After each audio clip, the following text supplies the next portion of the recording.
Alright, like, click, subscribe, do all that. It's Netflix time. This movie is called Mosul. After his life was saved by a rogue Iraqi squadron, a young police officer joins them in their fight against ISIS and a decimated Mosul. So if you didn't know, Mosul is actually a major city in northern Iraq. It's north of Baghdad and southeast of Turkey. This movie came out last year. It's about an hour and 42 minutes long, but the real event actually took place in 2016. See, in 2015, ISIS had it under siege. They had it pretty much under siege for a whole year.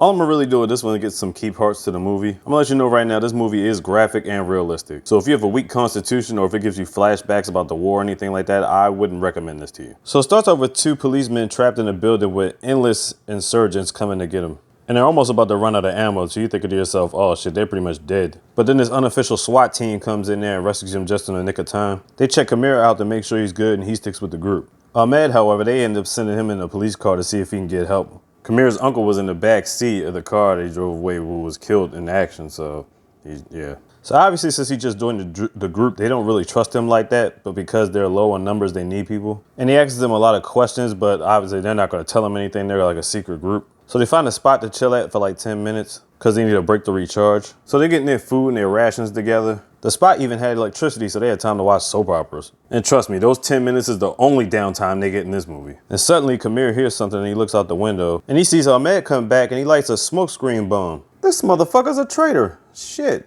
The bomb blows out the windows and it kills one of his men. So they really don't feel like they can trust Kamir right now. But the colonel's gonna stick with him because he feels like it wasn't his fault. He's trying to convince him that he's not a traitor. The colonel sees two kids on the road and he's trying to pick them up, but only one of them wants to go. The other one wants to bury his father. So this one ends up going and the other one goes off into the distance. They end up getting to a refugee camp where they're able to drop them off with a good family and they continue on with their mission. Alright, I'm gonna just talk about one more scene and then I'm gonna let you watch the movie. So they find another colonel along the way and he's willing to trade for cigarettes for ammunition. They get there and if you can see in the background with the blue towels on their heads, those are prisoners. One of the prisoners just happens to be Ahmed. So the tension's building in the room because the general is not willing to give this prisoner up. So Kamir takes matters into his own hands and hits him with an ice pick 3 times flat out, laying him out dead. Yeah, this movie's intense for real and I say check it out. Mosul on Netflix. Check it out. Like, click, subscribe, do all that. You already know what it is, Mr. Ow, big. Cue the slogan.